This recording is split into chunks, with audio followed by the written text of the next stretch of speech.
Bom dia a todos, meu nome é Gislaine, eu sou membro do Comitato Italiano Lula Livre, de Roma. Hoje é dia 7 de setembro de 2020, a data oficial da independência do Brasil. É uma data em que há mais de duas décadas é realizada a manifestação Grito dos Excluídos, em que participam os pequenos agricultores, os agricultores sem terra, né? Muitas vezes nas cidades também os trabalhadores, que ressaltam a importância de todos na construção de um país, né? A luta para que não haja mais excluídos na nossa sociedade. O nosso encontro hoje é um pouco para falar, para dar voz a quem não tem voz normalmente no nosso país e para unirmos a nossa voz aos que pedem fora Bolsonaro, porque tem se revelado um governo inadequado para as necessidades, para os justos anseios da nossa população e para os sonhos que nós merecemos continuar tendo. Nós vamos conversar, nós vamos receber uma mensagem da Luciana Oliveira, de Rondônia, que é jornalista independente e vai nos dar um retrato muito breve de como é que está a situação em Rondônia. Vamos conversar com o padre Paulo Tadeu Baralci, que é da região panamazônica da CNBB, e também vai contar um pouco sobre o drama dos povos indígenas. Vamos falar com a Adriane Canã, que é membro do movimento das mulheres camponesas Via Campesina, que é um testemunho imprescindível, porque as mulheres são um elemento central na produção, na tradição, na família, em todos aqueles valores que nós agregamos ao longo do tempo e que não devemos perder.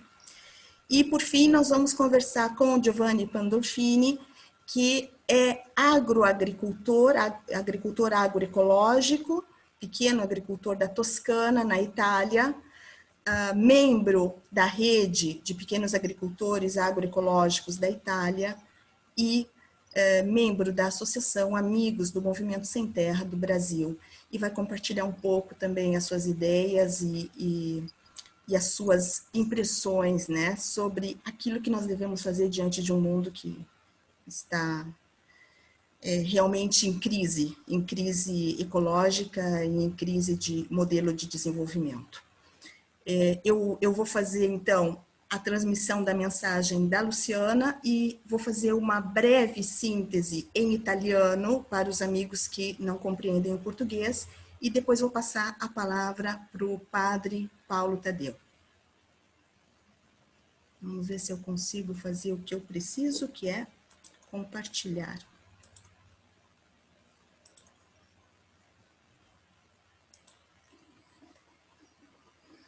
Olá, meu nome é Luciana Oliveira, eu sou jornalista independente, falo de Porto Velho, Rondônia, uma porção da Amazônia duramente devastada por vários crimes ambientais, principalmente desmatamentos e queimadas.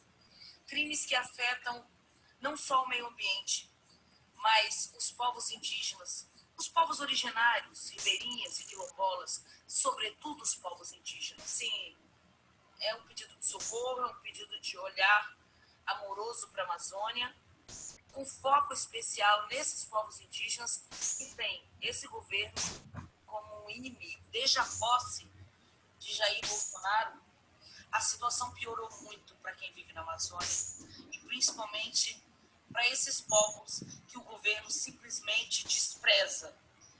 O dia que o Estado brasileiro for capaz de proteger de fato as suas riquezas naturais, os seus povos originários e cultura, aí sim nós vamos poder dizer: somos uma nação soberana.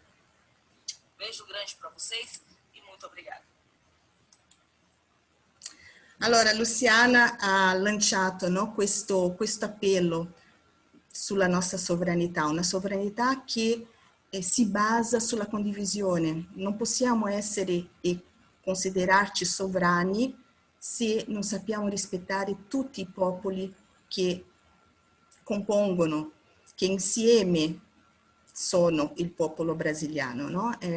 La nostra è un'identità plurale. E padre Paulo Tadeu, lei lavora con i popoli indigeni.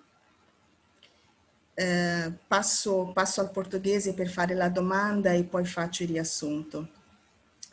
Há algumas semanas aqui na Itália faleceu o compositor Ennio Morricone, que compôs a trilha sonora do filme A Missão, e por ocasião do seu falecimento, né, os italianos voltaram a ver, né, foi transmitido pela TV italiana, voltaram a ver esse filme que fala dos primeiros massacres dos povos indígenas, e junto deles também, né, os missionários que estiveram junto deles nesses primeiros anos de colonização. O problema que nós vemos é que a missão continua se repetindo, então nós gostaríamos de saber o que pensa. Não, nós não estamos, o seu áudio está desligado. Ok. Ok. Tá. Bom dia a todos e todas, boa tarde, talvez na Itália, o fuso horário. Eu agradeço imensamente o convite e tive a oportunidade de conhecer a Gislaine até por acaso, né, dentro de um ônibus, no evento que nós estávamos, Nossa Casa Comum, que era um evento complementar ao Sino da Amazônia. Trazendo presente esse filme A Missão, eu estava entrando, veja que curiosidade, né, eu estava entrando no seminário do Jesuíta, na comunidade vocacional, seminário menor, onde pela primeira vez eu tive o contato com o filme. Eu entrei em 85 no Rio Grande do Sul e eu acho que me parece que o filme é de 86. Eu confesso que vi várias e várias vezes esse filme, né? E a trilha sonora é uma coisa linda, né? Então trazemos presente aí o Ennio. E aí, trazendo presente essa dura realidade, acredito que nós vivemos, infelizmente, nesses 500 e tantos anos, nós não conseguimos realmente, na questão da evangelização, na questão do contato com nossos povos originários, trabalhar o diferente, ser capaz de perceber que as sementes do verbo, eu diria, a boa nova de nosso Senhor Jesus Cristo, já está presente nessa boa nova dos povos originários, quilombolas e aí por diante. Acho que é esse conflito que reacende e que, de uma certa forma, a sociedade brasileira e nós, porque não também cristãos, não conseguimos, ao longo de tantos e tantos anos, perceber essa riqueza, o encontro e a riqueza do encontro com as culturas, com os valores culturais dos nossos povos quilombolas, aqui os povos originários. E eu diria que, com todos os acertos e erros, o Papa Francisco agora traz presente toda essa questão, a Amazônia como um dom para o mundo. Vale a pena ler um texto dele onde ele fala da sua conversão ecológica, lá em 2007, na Conferência Episcopal Latino-Americana aqui na Aparecida do Norte. Leio com atenção para ver como ele também vai se convertendo paulatinamente, lentamente. E como ele coloca os povos originários como guardiões das florestas. Armando Orati, saudosa Armando Orati, que fizemos a memória aí, no encontro, o seu irmão estava junto, nos diz assim: a morte da floresta é o fim da vida. Então, nós temos uma grande dívida com os povos originários, que são os guardiões das florestas. Pode olhar o mapa, aonde estão os rios ainda que não estão poluídos, a mata que está de pé, a biodiversidade, são nos territórios indígenas. E aí a gente vive essa ofensiva, terminando e concluindo, de dois modelos que está sendo implementado. O modelo predatório, onde que tudo vira mercadoria. E aí, nos territórios indígenas, quilombolas, tal, nós temos riqueza, nós temos a água doce, nós temos a biodiversidade, nós temos a floresta, temos os rios, não é? Quantas riquezas que nós poderíamos, né, os bens da natureza, como um dom para o mundo. A grande pergunta é, a quem é que está se beneficiando esses bens da natureza? É isso que o Papa está fazendo uma forte crítica. Então, o valor dado aos povos originários, que são os guardadores, os guardiões dessa biodiversidade. E outro modelo seria um modelo socioambiental, trazendo todos esses bens como que uma alternativa, valorizando a floresta de pé, valorizando a água doce, valorizando a pesca, que é fundamental para os nossos povos. Eu queria terminar, então, trazendo presente esse conflito que aconteceu bem recentemente, nem conflito é, né?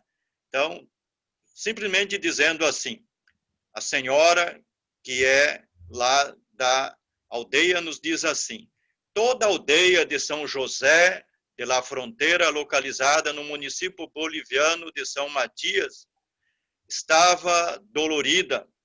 Dona Melânia Pedraça José fez as intermediações, e aí ela traz a memória desses que foram covardemente executados. Paulo Pedraça Choré e meu irmão Jonas Pedraça Tussupi e meu sobrinho e afilhado. E Ezequiel Tussubi e meu sobrinho. Então, o seu Arcindo também, Subri Garcia, que é meu cunhado. Então, eu queria resumir, foi uma emboscada praticamente a esses 4 indígenas tiquitanos que culminou com a tortura, com a morte. E é um momento da gente também tornar conhecido para o mundo esses massacres, né? É um governo realmente genocida.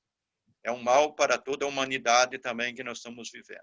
Acho que é essa partilha que eu estou fazendo com vocês e muito obrigado. Obrigada, Padre Paolo.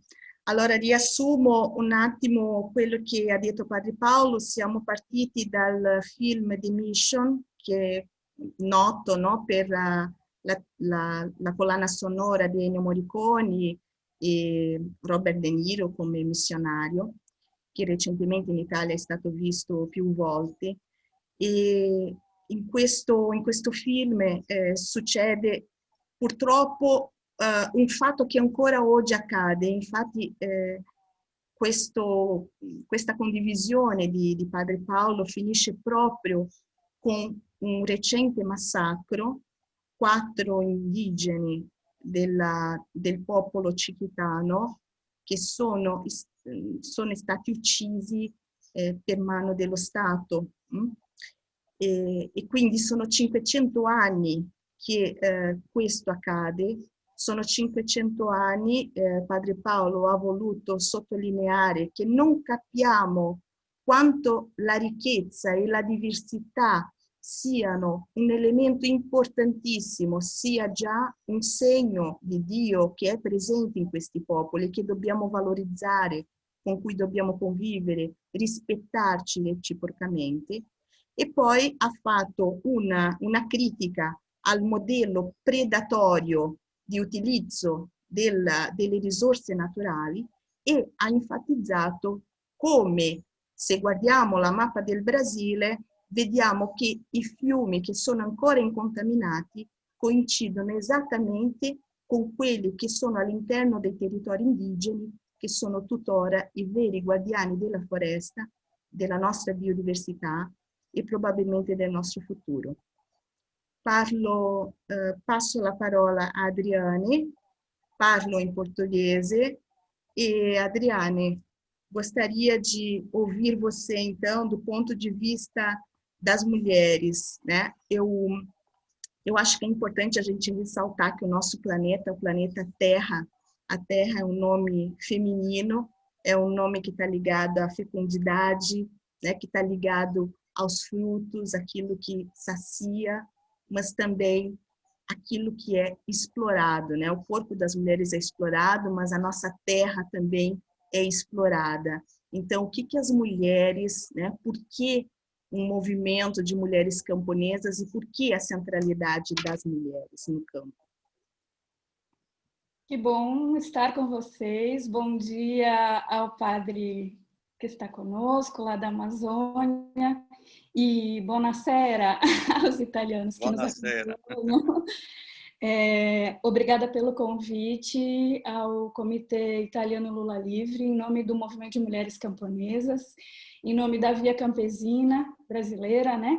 Nós somos um movimento organizado em 17 estados brasileiros, um movimento de mulheres camponesas, com a diversidade de mulheres camponesas que esse Brasil consegue ter, né? Somos as extrativistas, as agricultoras, as pescadoras, as quebradeiras de coco.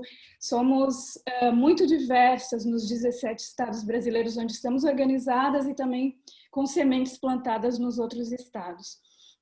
Rapidinho falando, o MMC ele surge nos anos 80, no bojo do surgimento do MST, do Movimento de Atingidos por Barragens, e muito, né, Padre Paulo, na perspectiva da teologia da libertação, né? Então, quando se fala hoje nesse dia do grito dos excluídos e excluídas, é bom lembrar, né? A origem desses movimentos está muito ligada à ideia de libertação dos povos, de libertação de toda a classe trabalhadora oprimida do campo e da cidade, a partir da perspectiva de um horizonte do projeto popular. O movimento de mulheres camponesas nasce nesse momento dos 80, pós-ditadura no Brasil, e ele se organiza dentro da perspectiva dentro do processo de luta da classe trabalhadora, do campesinato, libertar as mulheres também, né? Claro que a gente está na luta pela reforma agrária, a gente está na luta pela todas as lutas da classe trabalhadora, mas também naquele momento, grandes e corajosas mulheres camponesas do Brasil inteiro disseram, tem questões que são muito nossas. Naquele momento, nos anos 80, as mulheres não tinham aposentadoria. As mulheres não existiam, as mulheres do campo não existiam para a lei. Então, foi uma luta muito grande, elegemos naquele momento a primeira mulher camponesa para constituinte. Então, o movimento se forma autônomo, não para debater ou ser contrário ao restante da luta, né? Pelo contrário, nós somos essa luta ampla, mas ao mesmo tempo porque tínhamos pautas específicas a conquistar. E a gente chega em 2020 nesse contexto que quem já falou aqui, né, colocou, um contexto de um governo genocida, de um governo misógino, xenófobo, racista, anti qualquer direito possível, né, da classe trabalhadora, um destruidor dos direitos conquistados. E as mulheres camponesas estão no cotidiano de luta denunciando esse governo, hoje em várias atividades online no Brasil inteiro. Também um desafio para as nossas mulheres da roça se colocarem online, o que tem sido muito interessante, muito bonito enxergar esse desafio que a gente está sempre se colocando, né, no processo de se incluir na sociedade, mas de se incluir com qualidade política, com qualidade de debate. E a gente chega nesse momento de 2020, com esse governo no Brasil, com uma pandemia, né? Uma pandemia que para o movimento de mulheres camponesas e para o conjunto de movimentos da Via Campesina é uma pandemia produzida pelo sistema capitalista, uma pandemia produzida pelo sistema do agronegócio, do veneno, da destruição dos bens naturais, dos grandes empreendimentos hidrelétricos, como o padre já citou, que destroem os rios, que destroem as florestas. Então, não é uma pandemia que cai do céu, né, padre? Ela é uma pandemia produzida, construída por um sistema para dizimar a classe trabalhadora, porque a gente vê que no Brasil esse governo genocida não dá a mínima para trabalhador morrendo, ou seja, já somos mais de 120 mil mortos nesse país, a maioria negros, a maioria trabalhadores, e nada está sendo feito pelo governo. E o MMC chega nesse momento com a tarefa de denúncia. Em cada lugar onde estamos, lá no interior, estamos fazendo a denúncia, em todo o Brasil. E também chegamos nesse momento, daí já dialogando com Giovanni, pensando o quanto, em 40 anos já de luta desse movimento e dos demais movimentos da Via, e congregando, né, com a ancestralidade dos povos indígenas, das florestas, o quanto a nossa caminhada para a agroecologia como modo de vida e sociedade se mostra vanguarda. A gente está desde sempre dizendo, gente, não passem veneno, sempre lutando contra esse modelo que o senhor falou, padre, né? Esse modelo da destruição. Então, tem uma coisa que está acontecendo com as nossas mulheres, é olhar para si mesmas e dizer: nós sempre dissemos isso. Chegamos nessa pandemia, mas nós estávamos fazendo o contrário sempre. Nós estávamos fazendo comida boa, nós estávamos plantando semente crioula, nós estávamos dando comida boa para o nosso povo e pensando no futuro da biodiversidade, no futuro da humanidade. Então, as nossas mulheres camponesas organizadas no MMC chegam nesse momento e as nossas orientações são continuar em casa se cuidando, né? Cuidando de si, cuidando da sua família, cuidando dos seus, produzindo comida, que é a nossa missão principal como camponesas e camponeses, produzir comida para a humanidade, comida com saúde, sem veneno, né? Dentro da prática da agroecologia. E é bom ressaltar que para o MMC, a nossa discussão da agroecologia, ela passa pelo modo de vida e sociedade. Porque o capitalismo ele é muito rápido para pegar as coisas que a gente, historicamente, há milênios, discute, né? Como futuro da humanidade e dizer, olha, um produto agroecológico, compre, né? Olha, um produto orgânico, compre, nossa, e dá um pacote de super humanista, mas na verdade é o capitalismo. E a gente, dentro da Via Campesina, dentro do MMC principalmente, discute a agroecologia como modo de vida, como projeto de sociedade, não dentro do modelo capitalista, né? É outra ideia de agroecologia. Então, a gente também diz, por exemplo, que se em algum lugar pode ser toda a produção agroecológica, não se passa veneno nessa propriedade, mas a mulher ainda apanha do marido, ainda há violência, ainda os filhos são submissos, ainda há racismo, ainda há todas as LGBTfobia, todos esses que nós consideramos venenos também, ainda não é agroecologia. Porque para nós a agroecologia não é só o produto, não é só um feijão orgânico, né? A agroecologia é a libertação do povo para um novo modelo de sociedade, um modelo onde as mulheres sejam respeitadas, onde todas e todos tenham direito, a comer bem, a conviver com seus rios. Então, a missão do MMC é lutar contra todas as violências. E se a gente diz isso, a gente diz que a gente é fora Bolsonaro com toda a nossa força, que a gente é fora não só a figura do Bolsonaro, mas o modelo internacional que ele representa, trazendo para o Brasil o neoliberalismo no seu extremo e destruindo os direitos da classe trabalhadora conquistados com tanta luta, né? Com tanta lágrima, sangue, suor derramados por mulheres e homens da classe trabalhadora nesse país. Então, o recado do MMC que eu deixo é: temos esperança, muita esperança na nossa classe trabalhadora, nas nossas mulheres, nos nossos homens, na juventude, nos nossos mais velhos. Temos esperança, sim, vamos derrubar esse governo, vamos continuar lutando e vamos continuar lá na nossa casa, lá na roça, cada uma no seu cantinho, sabendo que faz parte de algo maior. Faz parte da construção de um mundo novo, um mundo com saúde, um mundo com alegria e um mundo sem os venenos que a gente considera, tantos venenos que a humanidade consegue criar. Era isso, então. Defender a vida todos os dias. Muito obrigada, Adriane. Então, como já fiz anteriormente com a Luciana Oliveira e com o padre Paulo Tadeu, faccio adesso un riassunto in italiano.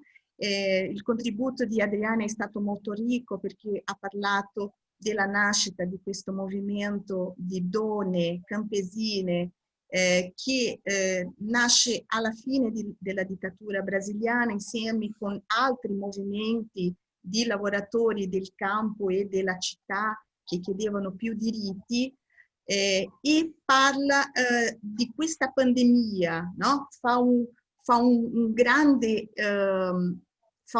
arco, no? Che unisce l'inizio del movimento e la fine oggi, no? Il momento in cui ci troviamo oggi, in cui questa pandemia viene vista come un prodotto del sistema capitalista. Infatti, se andiamo a vedere, no, le notizie che abbiamo avuto, il modo di condivisione, no, da come si è sparso il virus, è collegato ai grandi mercati, ai prodotti di grande consumo, no? E Adriane parlava di una pratica che non è solo una tecnica di agricoltura, l'agroecologia è più che una tecnica, è un modo di vivere, un modo di rispettare, di evitare di utilizzare i veleni, di utilizzare i semi tradizionali nativi di ogni posto, valorizzare la biodiversità di questa ricchezza alimentare che la terra ci offre, vivere in un modo rispettoso, vivere in un modo in cui c'è ancora tanto da fare per le donne, perché il movimento delle donne campesine, perché nonostante ci siano tante condivisioni, ci sono delle particolarità, perché non basta solo piantare, bisogna che le donne abbiano i loro diritti rispettati, che è stato un primo punto quando è stato fondato il movimento.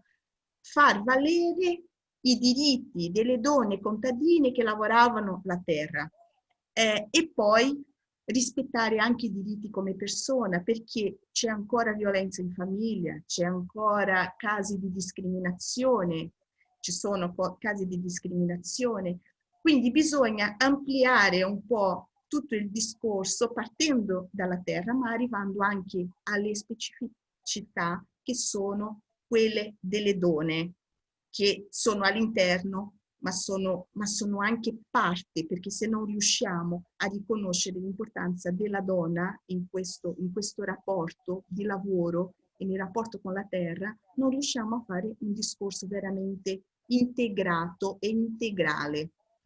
Lei ha parlato molto di agroecologia, noi adesso continua a fare la domanda in italiano perché il nostro ospite Giovanni Pandolfini è un agricoltore agroecologico e quindi Adriane ha parlato molto, no, di questi aspetti in Brasile, ma diciamo che possiamo vivere una globalizzazione diversa, che è quella dello scambio di esperienze. Il tempo sta per finire, quindi Giovanni passo velocemente, passiamo velocemente al tuo commento sull'agroagricoltura, sullo scambio di esperienze, di conoscenza e di valorizzazione della produzione locale. Come si può fare il locale e il globale insieme?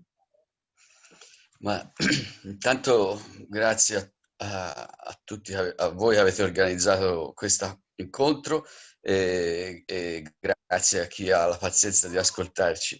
Io faccio il contadino qua in Italia da più di 40 anni e da sempre ho cercato di lavorare nel rispetto dei miei principi e di quelli che ritengo sia più giusto per la mia famiglia e per la comunità e per tutti, insomma, lavorando naturalmente senza l'uso di chimica, senza usare pesticidi, però ecco, l'agroecologia che in questi ultimi anni abbiamo avuto modo come io personalmente, ma anche come rete nostra locale, che siamo tanti che comunque ci riuniamo, parliamo, discutiamo e ci organizziamo. Abbiamo uno dei principi fondamentali dell'agroecologia è questo proprio: non può esistere un cibo sano e pulito se non è sorretto da un'economia sana e dalla giustizia sociale, perché succede che in Italia oggi, in Europa, diciamo, nei paesi dell'area insomma dove industrializzata, si sta cercando, si sta sfruttando questo bisogno di cibo sano, cibo naturale per rimodellare l'agrobusiness nel biologico. Ci sono pioggia di soldi, di milioni di euro che vengono destinati dalla comunità europea per il biologico, ma vanno tutte nella direzione dell'agrobusiness che si converte, che rifà la green economy, rimodella secondo i valori che possono sembrare più appetibili alle persone, quindi si pensa di poter fare un cambiamento cambiando lo scaffale del supermercato a cui si va a acquistare il cibo. In Italia noi eravamo fino a 100 anni fa, l'Italia era un popolo che viveva l'80% delle persone vivevano in centri non più grandi di 5.000 abitanti.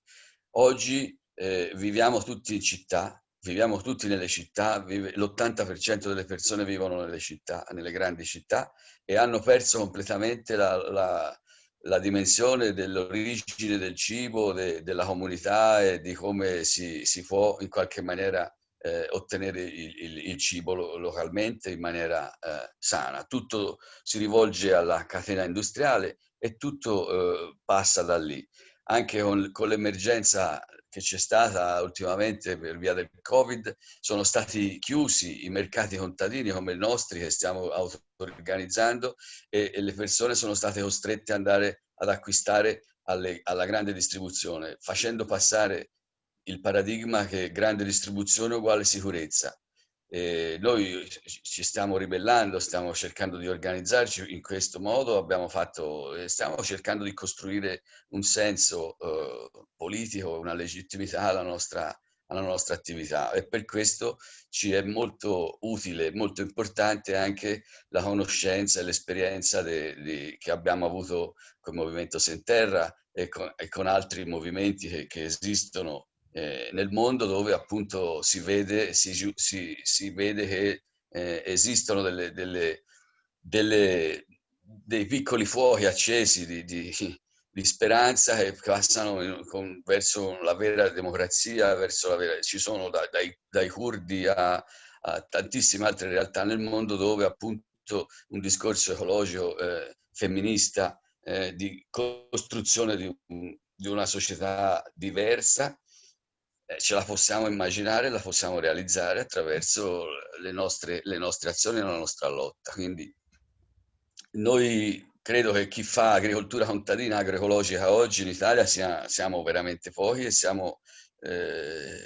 dobbiamo lottare per far capire la nostra filosofia, che non è, io fui contadino, non penso di aver scelto una professione o un lavoro, io ho scelto un modo di vita che è un modo di vita semplice, senza avere grandi aspirazioni di chissà cosa, però che mi fa sta bene con la mia famiglia, mi fa sta bene con i miei amici, con le persone con cui collaboro, con la mia comunità. Molto meglio che in tante altre situazioni dove appunto si ricerca la soddisfazione senza mai trovarla. E questo purtroppo lo dobbiamo, insomma, in Italia, in Europa è una cosa che dobbiamo trasmettere molto alle nuove generazioni, perché si è completamente perso il legame con la terra, il legame con l'importanza della fertilità stessa, della fertilità dei terreni e della fertilità nostra, anche perché in Italia c'è un problema anche di fertilità nostra, della specie, che a forza di assumere veleni e di vivere in un ambiente contaminato si sta abbassando tragicamente. Quindi niente, dobbiamo unire le nostre, come dice insomma la via campesina, io lo trovo bellissimo quello di globalizzare la lotta e globalizzare la speranza, e anche trovo molto bello il significato di quello slogan che dice appunto non siamo noi che dobbiamo salvare la terra, casomai salviamoci insieme alla terra se riusciamo a essere abbastanza capaci di capire certe cose e di metterle in pratica. Muito obrigada, grazie Giovanni. Eu vou resumir dessa vez em português, também foi uma contribuição muito rica, porque o Giovanni fez uma especificação importante nesse campo que muitas vezes para nós consumidores que estamos atentos, né, a respeitar a natureza, a consumir um produto produzido de uma forma mais ecológica, o Giovanni estava observando como o grande agrobusiness está se transformando em agrobio, né? A indústria dos orgânicos. E não é exatamente isso a agroecologia, né? Porque nós não podemos reproduzir o modelo capitalista de grande escala, né? Ou seja, o que o Giovanni defende é que a agroecologia não se resume a uma técnica, mas é um modo de viver e conviver que pressupõe uma economia e uma sociedade mais justa, mais equilibrada. Quer dizer, então, um outro problema importante, né, em uma sociedade que está muito industrializada, como o caso da Itália, foi vivenciado pelos agricultores durante a pandemia, quando as pequenas feiras dos agricultores foram proibidas, né, por motivos de segurança, enquanto as cadeias de supermercado permaneceram abertas.